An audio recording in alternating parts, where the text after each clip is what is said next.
Shalom Rastafari, Assalamu alaikum, and peace to the kings and the queens of the earth. How's everybody doing today in the middle of the week? Hope you're getting sun. Hope you're enjoying. I know up here up north, we are getting some good weather finally. It feels like it's been about 9 months since I've seen the sun, so I'm just really enjoying every second of that. I want to also thank everyone for continuing to listen. I really do appreciate it from the heart. Supporting, retweeting, reposting, and sharing your thoughts as well. I really do appreciate that. So let's get into it though. Today, I want to talk about being a black man or being a black person, how that is sometimes the most loved and the most hated thing in the entire world. Again, sometimes when I wake up, I have a plan of what I want to talk about. I do an outline the night before. And then there's some nights where I wake up and I just feel the spirit calling me to kind of say these things as well. And I kind of wanted to get into it. I do focus on, especially the past 5 years, I'd say maybe even 6. I really got into black liberation. I really got into the identity of self. I felt that there were some things that I did in my life that had me kind of lost, right? And I was trying to figure out who I wanted to be, who I wanted to be. I remember going down to Dallas, Texas, and meeting my boy. Shout out to my boy Chapo, that's my cousin right there, down in Dallas, and we did our music together and worked. And I was dating this woman at the time, who just really, I could tell, had no love for anybody black. It was almost like a situation that I was reading where it's kind of like, you know, I understand just because you might be with a black person doesn't mean you might in your core still have racist thoughts about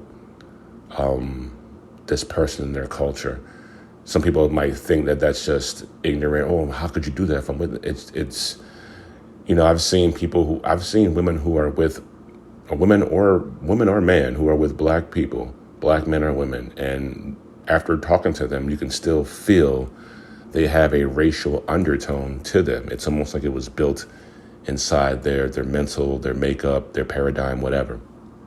So ultimately, they still have somewhat of a racist type of spirit, and it can't be just weeded out by you just being with someone, or say sleeping with someone, whatever. So when I got to Dallas, it kind of felt like I just had to be put through that to know that I will never be put in a situation, one, where I felt alone and felt that something wasn't right of the person who I was with, and two, to arm myself and to continue to find myself so then I can know who I really wanted to be with, right? So, you know, since then, that was about 2015, 16. Since then, I have really increased my literature, increased just my awareness, increased my activism also, like protesting, frontline, being aware, standing up and talking. And once you get to this reality, you start understanding how the world has treated black people as far as in all aspects. Now, some of the books that I've definitely have recommended, and shout out to the people who really helped me get these books, and I'm really heavy onto them right now. One is The Fear of Black Consciousness by Lewis Gordon. And another book that I'm into right now is actually called 400 Skulls by Ibram Hindi. And it's actually by two different authors, but they have put together basically like these pretty much 50 or 60 chapters of different events, truthful events or people throughout the 1700s and up to about 2022 of just rehashing our history in a realistic form. And why am I into this? It's because you have people in the governments that are literally making laws to take out literature about my or our black people's history. Now, I want to question people too. When has this happened to any other race besides the black or indigenous people? right? Where they're trying to literally hide and eliminate the history that you go through. I want to really think about it. Now, think about the Europeans and the South Asians and North Asians, the Vikings, different type of things like that. They have never in the history of academia ever was like, yeah, we're going to take some of this stuff out because it makes people feel bad. So imagine just on that surface level, which is happening to this day, and that people literally can just, like in Florida, if you're uncomfortable with hearing some black literature, some black history, you can literally just say, I'm uncomfortable, and they have to eliminate it and take it out by law out of that book and out of that classroom. Think about if you were Irish, Scottish, English, Polish, whatever, and your history was prominent. As a matter of fact, your history is the reason why the country that you're living in is built the way it is successfully.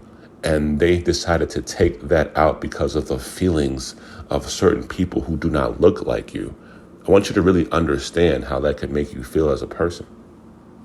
So that's why I say to these points that being black can have you literally being the most hated. Recent events, the two black councilmen in Tennessee, okay, who got expelled. People don't understand. That means they pretty much just kicked you off the floor and you're not allowed to vote again. A bunch of racist Republicans in Tennessee. And why did they get expelled? Because they were going hard at gun control. Now, they got back and they had a big protest, but who was surrounding them? Who helped them get back? It was the black people stepping up. It was mostly black people who were around them, which really makes me wonder. This is why this Democrat Republican, to me, is a bunch of bullshit, because the fact of the matter is, there's so many people of different ethnicities that want to talk about gun control, right? They all want to talk about it. Democrats go so hard at it, but then when these two things happen, what do the Democrats do? Oh, that's bad, but they're not joining the fight.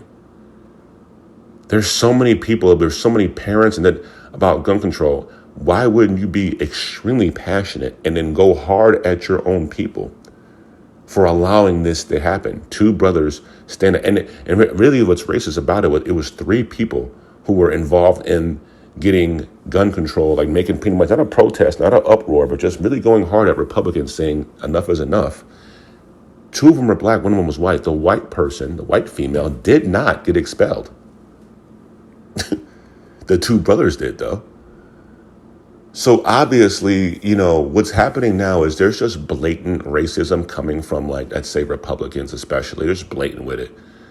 And it's almost as if now, who cares? Because they are catering to people who have been wanting to do specific things for years. But what it's really doing is drawing them out. What's happening to Babylon and to this racist system is that it's actually being extracted, so to speak. So when you extract something, you got to pull it out, right? Really pull it and dissect it and pull it out. That's what's happening. So as much as they think that they're making laws and they're being, they're just trying to do specific things to protect their Republican, I guess, makeup, they have now stopped being sneaky with it because there's no need to be sneaky with it, because you can't be sneaky with it. Everything's documented now. 10 years ago, no one may have known about these brothers getting expelled, but they did. And what was it for? Again, gun control.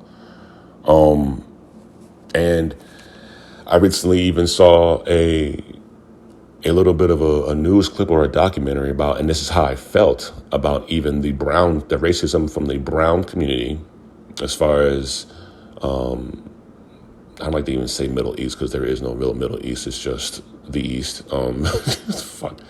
But coming from the brown community, there's always been an extreme racism kind of flow. Now, where I'm from in Buffalo, the ones that we see are usually very humble. It's kind of ironic, right? In Buffalo, in the United States of America, they're very humble, they're very nice, but it's almost because they know they're very much outnumbered. Here, you should probably have a little more respect. They are inside of all of our neighborhoods and operating tons of businesses, and then taking that money, leaving the neighborhood and going to the suburbs to raise their family. So it's a situation where I think they just kind of like know their role and know that in any moment in time, if they really kind of shake up things for some odd reason, it could go bad for them. Whereas in Canada, I think that there's just numerous numbers. They're infiltrated in business, politics, culture, and property. That's a lot of power. So when you walk around there and you come on the plane, you're a student, you get your papers, you do these things, you overlook a lot of things. You just see yourself. You see your family, yourself, your culture, your people, and that's it. And you completely ignore some of them. You ignore the internal things that are happening. And I saw some clips from some footage, some movies, TV shows over there depicting black people in a very jigaboo-ish way. Blackface. It's always demeaning. It's always a comedy. Basically, it's like how they were doing us in the 50s. And it is actually, when I look at some of these things, especially when it comes to the Indian, quote unquote, or the, Middle East, I guess, or, whatever it be, Palestine, Pakistan, India, Indonesia, any one of those areas. When it comes to the makeup, I have to question, like, have any of y'all ever did a DNA test as opposed to where you actually came from? You didn't just pop up from the roots of the mountains of Pakistan or Palestine. You understand? Like, your people have been there for a very long time from the beginning. But if you march it back from the early civilization days, guess where all y'all came from? You came from Africa. That's literally the factual situation. Your skin tone is a little bit lighter because of the fact of the internal situations that were happening in North Africa with the breeding or with the intermixing, which made you were at one point, you were looked at as white people because of how, you weren't as dark as other people. So you have tan skin. And that racism, mental racism, has been pushed on from generation to generation. And it's kind of odd that you do that because it doesn't really make much sense. So where is the black man really going in the world that he can be fully appreciated? Think about this. The states know because I don't got to talk about the states. It's the United States of America was raised and built off of the racism and the backs of slavery. That's how you were, the whole North America, that's how you pretty much got your country. It was owned by, this was a raid over here on indigenous land. And then you needed somebody to work the land and help you do the hard work. And you figured that you made you mentally and physically enslaved millions and millions of people from a different country, brought them over here. And then once they built the country for them, you treated them like lower class citizens, and you still do that to this day. That's how your country was built, to have over 500 some years of free labor. Of course, you're going to be you're going to get ahead of most countries who haven't done that. And then, do we go to Africa where we have now been, kind of dismantled, and the unity is very farce, right? Because there's 10 millions of different languages and tribes. And if you're American, it's very hard for you to even find your native country that you came from. It's hard to find because if you look at some of these things, most of this documentation has stopped at the docks of Ghana, the docks of the Ivory Coast, or they stopped because that's when the documenting started, right? So you, as a Western situation, you might go all the way back to your DNA trace, and then all of a sudden it stops, right? And then I remember this one person tried to point out to me, oh yeah, your DNA, you might have a little bit of white in you. And I'm like, yeah, so you're trying to point out the rapage of my family and what happened during that time? because that's what it is. My last name, there is an estate, I believe, in Scotland that is built basically off of the backs of slavery. They're in a business. My last name is, I looked it up and saw it, and I could actually go visit it. And they came from their investments, according to them, the investments that they invested in the 17 and 1800s. Don't think you weren't not investing in slavery during that time. It was like the name of the game. It was like investing in a bank or something like that back in those days. So where can you go? Can you go to Europe? Where you're also being racially profiled. Now, this isn't a whole victimizing type of podcast. Don't get it twisted, because I'm switching it up right now. This is what makes us, to me, beautiful. It's because when you try to hate something, when you try to eliminate something, right, like whitewashing Jesus Christ and putting him as again, Tom Green looking truck driver with a mullet, when he didn't have hair like that, he didn't have skin like that, he didn't have eyes like that, he didn't talk like that, he didn't walk like that, right? When you try to hide the greatness of, let's say, the Egyptian civilization of Kemet, of how that is the basis of almost all religion, mathematics, astrology, when you try to colonize a people who you thought, because we didn't have enough bullets and guns, that we were uncivilized, and then mentally do that, convince yourself and convince others that what you're doing is correct, because we weren't civilized, when in turn we were way more advanced. Before you were even around, we had hot water. We had water streams running through, all up and down our civilization, our community. We had ways to cook, clean. This is historic facts. The Moors went to Europe and literally civilized Europe. Some of y'all, this is facts now. This ain't you can Google this if you want on a basic level, or you can read it in the damn book. It's all over history. This is why they want to eliminate it. All right. And people like me will continue to read until I go on to that next life. I will speak about it and try to spread the awareness about it. There were points where in Europe, there was so much massive disease. And why? Because little things like this, you were eating food. Some of y'all were, the civilization, you were eating food next to the farm animals. You were keeping farm animals in the house. You weren't burying your dead. You're just leaving them there. And the Moors had to come. You weren't even washing yourself. We had to teach you how to wash. And so when you take all those tools, turn it around, and then flip it, manipulate everybody, and get into the point of just self-destruction. So it's like, when I'm sitting here, this is what makes being who I am. I would never want to be born anything differently. I don't care. I know some people are like, well, it would be easier if you were kind of born maybe European. You damn right it'd probably be easier.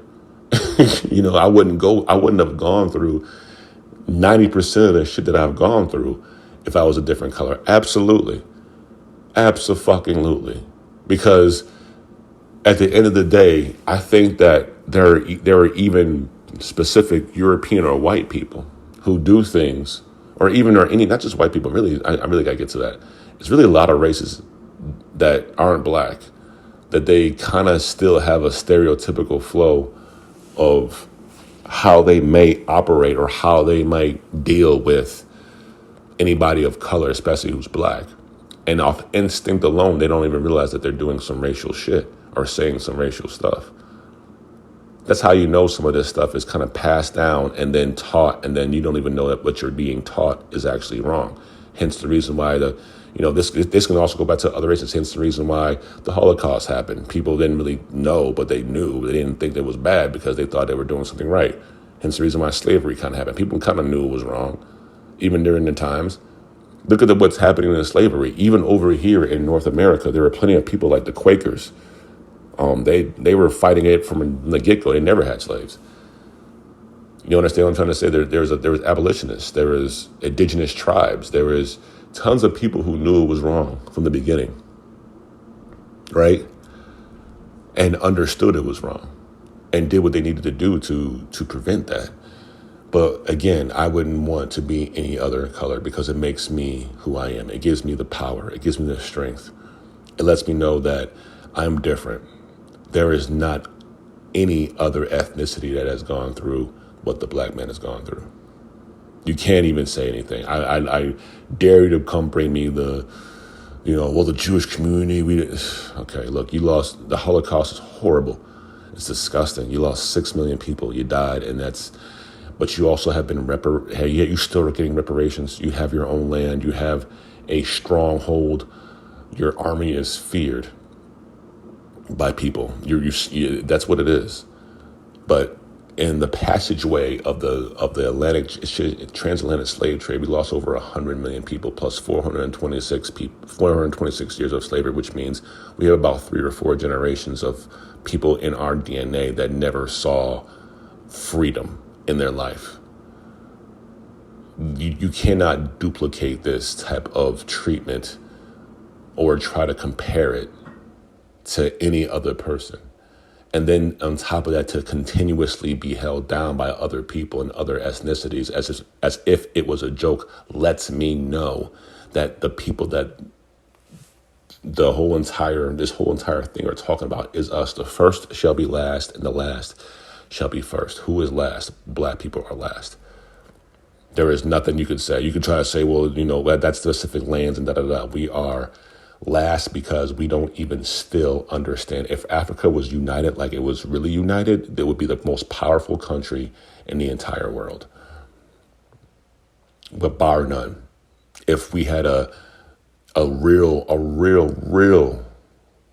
love and loyalty and lineage and connection with the African diaspora and the environment, it would be monumental.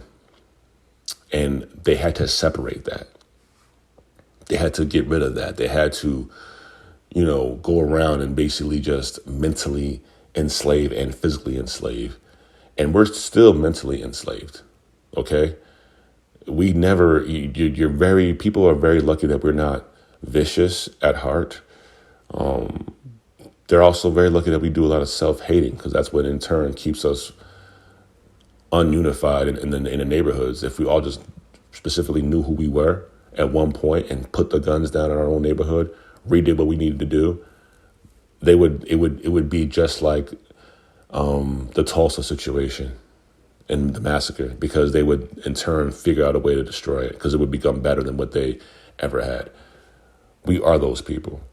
And for us to be hated and looked at this point in my life, I love it because that just lets me know that inside, I don't have a hate for any other ethnicity. I really don't. I don't care. There's people who whatever, but I feel that hate coming to my side, and it's almost like you hear that they hate what they ain't. You know what I mean, or something like that specifically, or.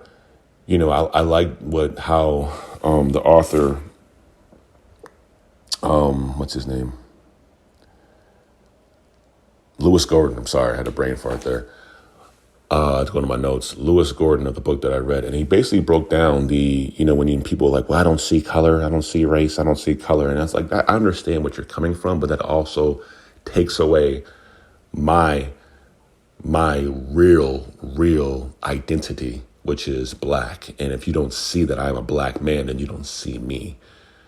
You understand what I'm saying? You have to see that I'm a black man. There's no other way around this.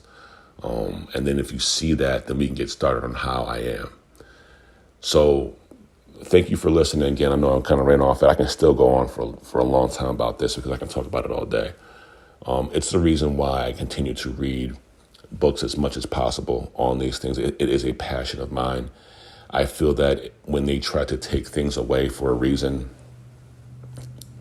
there needs to be people like me to continue to spread the awareness. I didn't learn a quarter of this shit in school. I was in the public school system where they did nothing. They barely taught about any kind of black facts, black history. And when I honestly got to the point of really learning about my people and what we've done and some of the accomplishments and, excuse me, some of the pain that we went through, I understood why they wanted to hide it, because they didn't want to really promote greatness. They didn't want to have people literally knowing the truth that basically all your ancestors did nothing but try to eliminate everything we did and then enslave us and then set us off on a path to be like, yeah, good luck. So in turn, it makes it makes my people some of the strongest people on this planet in the universe because of what we go through and what we've accomplished, what we have really went through, and how the system is still fighting against the knowledge. Now, this doesn't mean, again, when people hear this, does this mean that you're superior to anyone? If I believe in the Quran, if I believe in the Bible, and if I believe in the Fitna Nagas, and I believe in Rastafari, I believe in one God in the Spirit, then it's impossible for me to believe that I am superior to any other man. There's God and there's man. That's it. That's the level. No one is better than anybody else, no matter who you are, no matter how much money you are, no matter what color you are, especially. You're no better than anyone. Your blood is red. You know what I mean? Your bones are white. That's that's what it is. Ain't no way around this. You're not going to have some kind of superpower or everything. Now, ethnicities and things of certain area, whatever, we can get into that. And there's some truth to that too. And I'll have another podcast. But no one is better than anybody. And that's been taught by everything. You know that. So if that's the case, if you know that, if you can acknowledge that, then your racism and your purpose, your specific, or you're purposely trying to down a race. Why? Why? I think because you understand that there are some people here who are some of the best people in the world. And you can try to decipher, you can try to point little things out here and poke holes and everything. I think that you understand that there is not one set of people on this earth that have gone through anything like the entire Black nation. And it again doesn't make us better than anyone, but it does put us aside. We are different. And you need to see that we are Black people and understand who we are. We don't care about, we Black people have never been a people who are racist as hell to white people. Well, if we were, there was a reason. But before that, that's why you were able to get into our lands. That's why, if you look at history, Africa was also split up. Before even the appeasement years, it was Portuguese, Indians, all type of nations, the Spanish. Everybody was just getting their hands on the spices and the herbs and the cloths and the different. They didn't have it there. They didn't have it in their areas. They just came down and took it. But they were allowed to come through there. Not because we were people of like, oh, just come on here and take it. But we didn't look at people at their skin color. We looked at them, that's a man. Same thing with indigenous. You were able to come on and colonize because they were, by the time they figured out that you were trying to take over their entire land, it was too late. But they welcomed you on the island. They didn't just, if they knew what they knew now, you would have got hit with more air, you would have got hit with all types of shit before you even got on land. They would have defended the land by all means. They're like, get this shit out of here. But ultimately, we're not people like that. So, thank you for listening again. I can tell you I can rant on this shit for a long time. But I appreciate y'all for listening. And my conclusion is to always know. I need you to see color. Don't say you don't see color. That's bullshit. I need you to see that. Right? I need you to see that who we are as people. And then know that we still have that love for the earth, for the world, and we still have love for everybody, except for you Babylonians. You die slow. Much love.